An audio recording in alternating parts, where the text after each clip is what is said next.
All right, let's begin lecture 21 on Gaussian integers and primes. So first of all, the prime divisor property for the Gaussian integers. I mentioned this in the last lecture, but let's look at the proof in this one. So a Gaussian prime omega divides alpha beta, then that means either omega divides alpha or omega divides beta. Here's the proof. So suppose omega excuse me, is a Gaussian prime and omega divides alpha, the product of alpha and beta in the Gaussian integers. All right, so suppose it doesn't divide alpha. Then it remains to show that alpha divides beta. All right, so Bezout's theorem says that there exists x and y Gaussian integers for which alpha x plus omega y is the GCD of alpha omega. All right. If we multiply by beta, that gives us alpha beta x plus omega beta y equals to beta times the GCD. Note that there exists a gamma such that alpha beta equals to gamma w because we're assuming that omega divides the product of alpha and beta. All right, therefore, we have that the GCD of alpha and omega times beta is equal to the product of omega with the quantity x gamma plus y beta. Hey, but that means that omega, well, what else? Let's see here. And more than that, since omega does not divide alpha and omega is a Gaussian prime, that means that the GCD of alpha and omega can be shown to be a unit. That would make a good homework exercise, which I guess I didn't assign. But thus beta is equal to some unit times x gamma plus y beta parentheses times omega. So that shows that, of course, omega divides beta, and that completes the proof. Now, if you take a good look at this proof, you'll figure out that this is exactly the same proof we gave for the integers. It's just now we're using Bezout's theorem in the Gaussian integers, but really the argument is pretty much identical. And that's the case for a lot of things, where arithmetic transfers from the integers to the Gaussian integers. Many times, essentially the same proof transfers through. Like all of the basic theorems about divisibility, like if A divides B and A divides C, then A divides B plus C, those kind of divisibility theorems, they're still true, certainly for the Gaussian integers. Now, here's something I didn't quite say in the last lecture, but I probably should have. But anyway, it's just as well I'm saying it now. So, if you have an odd positive integer p, right, that means that either it's in 4z plus 1 or it's in 4z plus 3 as sets. The other things like 4z or 4z plus 2, those are even integers, right? So every odd integer is either in the 4z plus 1 class or the 4z plus 3 class. And if you think about the quadratic form, if you think about a squared plus b squared, right, and you think about the values that that could take on as it cycles through either things from here or from there, well, you can pretty quickly figure out that you don't get 3. So if you look at x squared and z4, you take 0 squared, you get 0, 1 squared, you get 1, 2 squared, you get 0, 3 squared, you get 9, which is 1 in z4. So if we look at the square of values, mod 4, we're either going to get 0 or 1. So when you take the sum of squares, mod 4, you can't get 3, because that would take either 2 plus 1 or a, it would take a 2 plus 1, and we just don't have the 2 as an output for the square, right? So we can get 0 and 1 and 1 and 0. So we can get x squared plus y squared equals to 1 mod 4, but we can't get it equal to 3 mod 4. So that means that no odd integer of the form 4z plus 3 can be written directly as a sum of squares like that. Not of integer squares at least. Now, this is something we have said in actually more than one lecture. This was first, I think, mentioned in lecture 4, but it may have been a lecture, I forget which, there was a later lecture where we did that explicitly once we had modular arithmetic. All right, so that's that. Now let's move on here to, we'll be using that prime divisor property as we go on. So let's get to it. If a plus ib with ab non-zero is a Gaussian prime, then a squared plus b squared is prime in the natural numbers. Okay, so let's prove it. if a plus ib is a Gaussian prime, then we saw last lecture that a minus ib is also a Gaussian prime. But we can multiply a plus ib times a minus b and get a squared plus b squared, right? And if we set that equals to p, well, that's a natural number. And let's prove it's prime. So suppose it had a factorization, rs, where r and s were, non-unit factors. Then if we multiply a plus ib times a minus ib, it would also be equal to r times s. Let's call that star, all right? But there's a prime factorization theorem for Gaussian integers, remember? And so I think that's going to get us into trouble here, see, because if r and s if they can't be factored, if r and s are Gaussian primes, then we're in trouble, because we'd have a plus ib and a minus ib having to match up somehow with r and s upon multiplication by a unit. But multiplying a plus ib or a minus ib by a unit doesn't switch it to be a real Gaussian prime. That's not this. They're not the same type. And on the other hand, if rs is a product of Gaussian prime factors, you're still in trouble, because then you've got two Gaussian prime factors on this side, but then you've got like 4 on the other, or more. So in other words, star indicates that p has inequivalent Gaussian prime factorizations, which contradicts the fundamental theorem of arithmetic for Gaussian integers. Therefore, no such factorization of p exists, and we find p is a prime in the integers. Hooray! So that's kind of neat. All right. So every Gaussian prime, every complex Gaussian prime, gives us a corresponding real prime of the form a squared plus b squared, right? So it must be that that prime is in 4n plus 1 from what we said on page 1 of this lecture, right? 4z plus 1, rather. All right, going on. All right, so now we need to look at a lemma due to Lagrange in preparation for Fermat's 2-square theorem. All right. Now Fermat stated the theorem, but Lagrange, proved it later. And I'm a little fuzzy on the history. It may have been a person who proved it before Lagrange as well, but it's probably fair to say Lagrange improved a lot of existing arguments, if nothing else. Although this may, well, anyway, I'm not sure about the history, so let me just not say anything. But this is Lagrange's lemma anyway. A prime p equals 4 to the n plus 1 divides m squared plus 1 for some m in the integers. All right, so let's see how that's proved. It's kind of neat. So one of the things we proved in lecture 13, which you may have forgotten about, is Wilson's theorem. Wilson's theorem, among other things, said that if you have a prime p and you look at p minus 1 factorial, that's congruent to minus 1 mod p. It's actually an if and only if theorem, but we're only really using one direction of it, I suppose. So anyway, p minus 1 factorial is congruent to minus 1 mod p. Now, if the p is equal to 4n plus 1, then 4n plus 1 minus 1 is just 4n. So what we get is minus 1 is congruent to 4n factorial mod p, right? But then that's, of course, 1 times 2 times 3 times da da da times 4n, which we could break up as 1 times 2 times da da da all the way to 2n, and then 2n plus 1 all the way to 4n. But then, since we're working mod p, and p is equal to, remember p is equal to, 4n plus 1.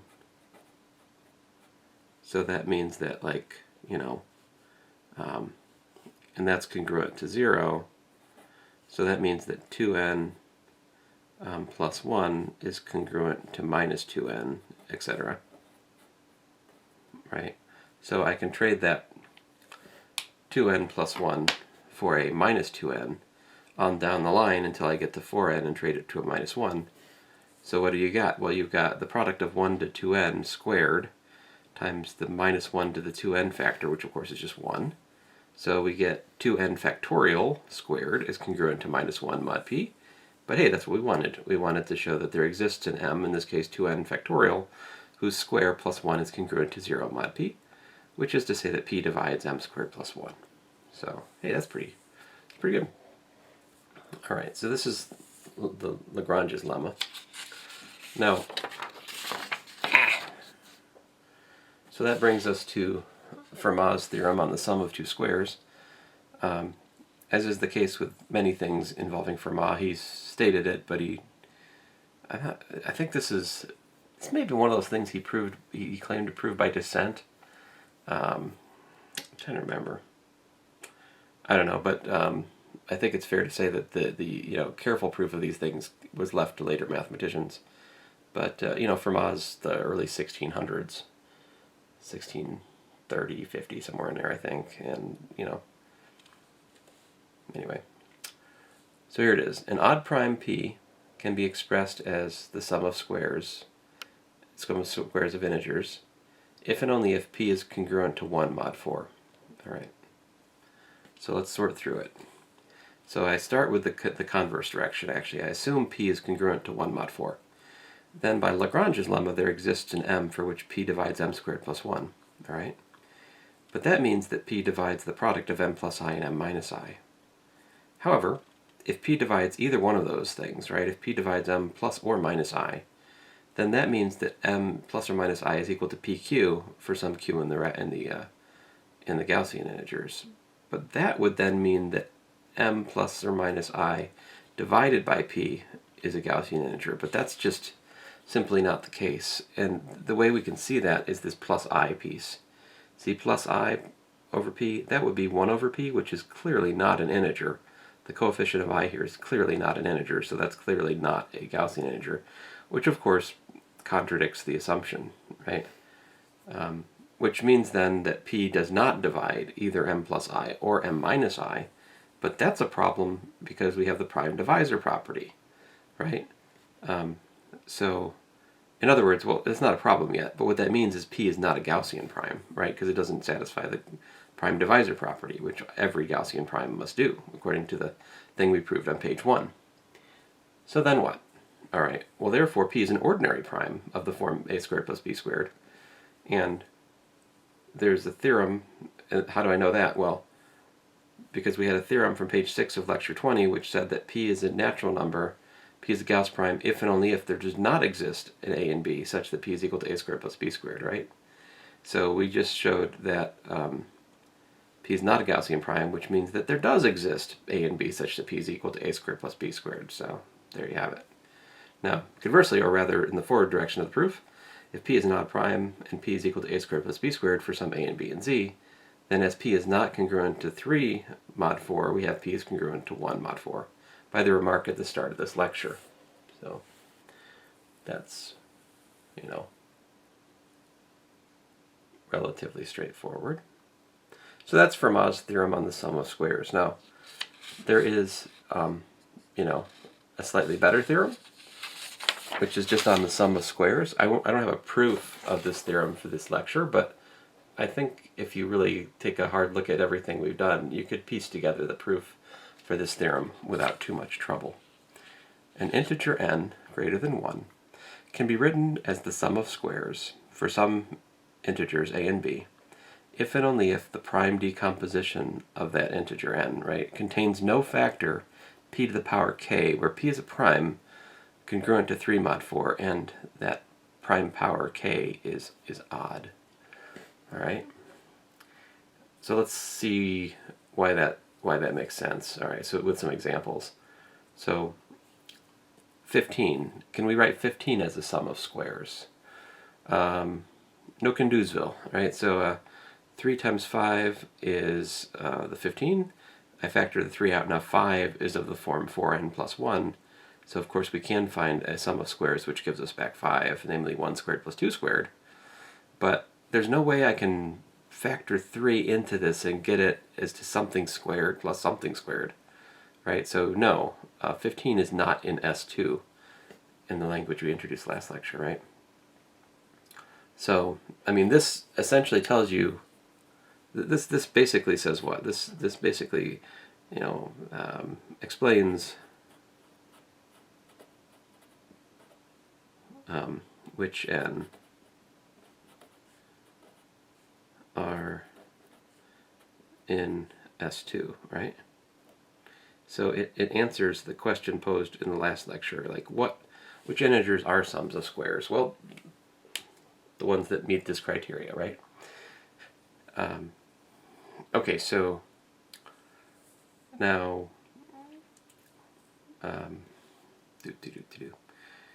45. Well, 45, it's got a 3 in it, but the 3 is squared, right? So 3, of course, is congruent to 3 mod 4, right? But the problem here was it was an odd power. This time's an even power, and you see what I can do then is I can bring the 3 into both of these, and I get 3 times 1 squared, which is 3 squared, and 3 times 2 squared, which is 6 squared. And so 45 is 3 squared plus 6 squared. It's 9 plus 36. Of course, that's true, right? Pretty cool. How about 30? Can we write 30 as the sum of squares? Well, that's 2 times 3 times 5. So we've just got one copy of the prime that's congruent to 3 mod 4, so no, can't do it. All right. Let's try another one. Here's a bigger example. Bigger example. 9 times 5 times 41. All right, so that's 9 times 2 plus I times 2 minus I. And so here, rather than just directly writing 5 as the sum of squares and 41 as the sum of squares, which we could of course do, it's more fun to write them in terms of their complex factors, because if I do that, then I can combine them and figure out what I get in total here. So what I do is I multiply the 1 plus 2i times the 4 plus 5 plus 4i, and I multiply the conjugates of those to get the conjugate, right?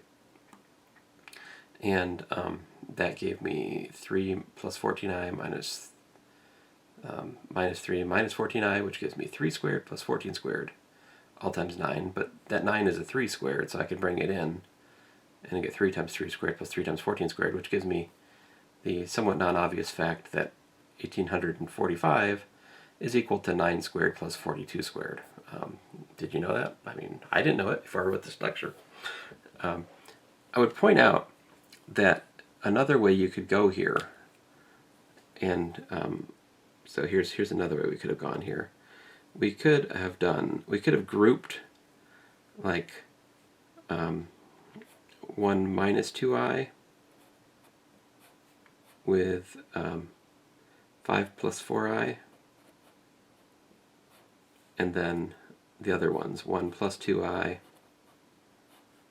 and 5 minus 4i. If you look at it, it's still going to be, so this equals, only goes to here, okay.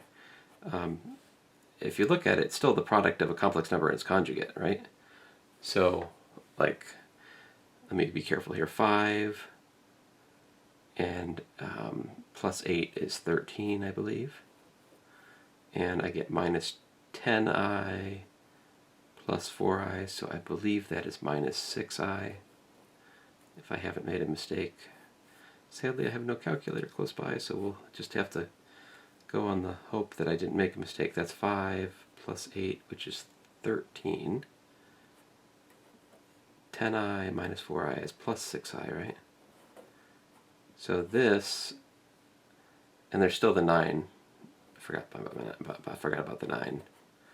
So that's 9 times 13 squared plus 6 squared, right? Which is then bringing the 3 squared into both. We get 3 times 13, which is 39 squared. 3 times 6 is 18 plus 18 squared. So I think I've given you at least one homework problem where I ask you to find distinct ways to write a given number as sums of squares. This is the game you can play. You can shift around the complex subfactors of the numbers and pair them differently to get different overall complex numbers being multiplied. It always, as long as you shift, like, as long as you pair, you don't take both copies from the number. If you just take one of the, the factors, one of the complex factors, one of the Gaussian prime factors of these primes, as long as you take one of those from each original integer factor, that will give you a number and then times its conjugate. Well, anyway, I hope that hint helps you enough, but let's go on here. Another application of Gaussian integers is the study of Pythagorean triples. All right, so I think we talked about these a little bit before, although my mind fails me.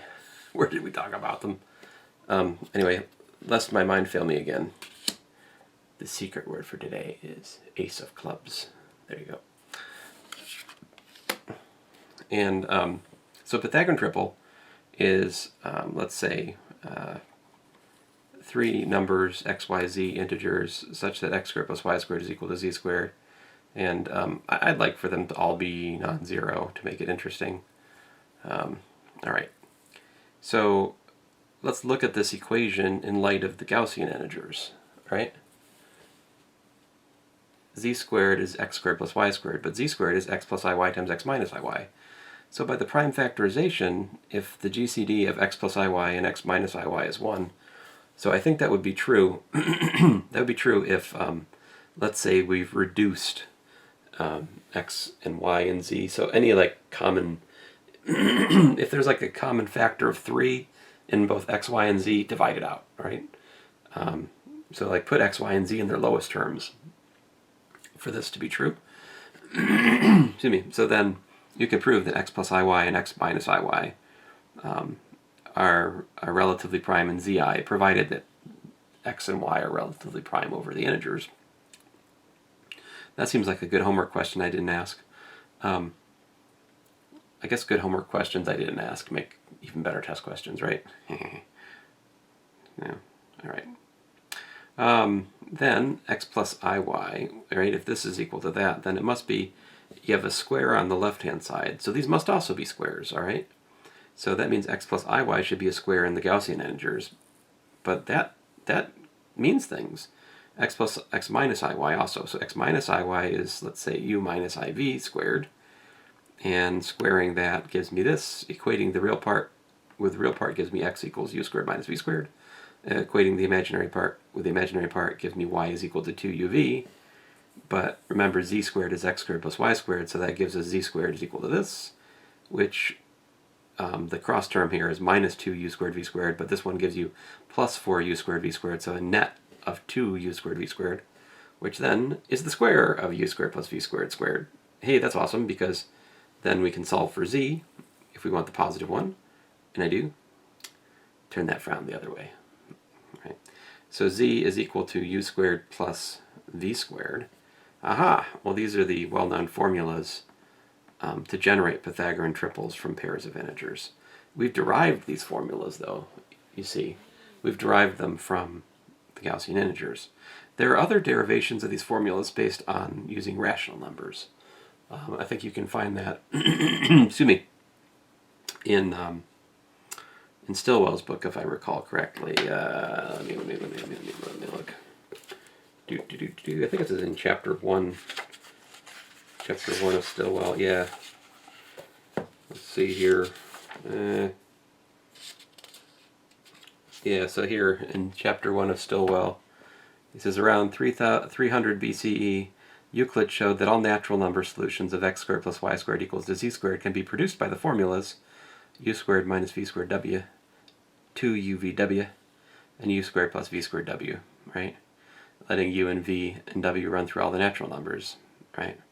So, and then Diophantus solved it using rational numbers about 280.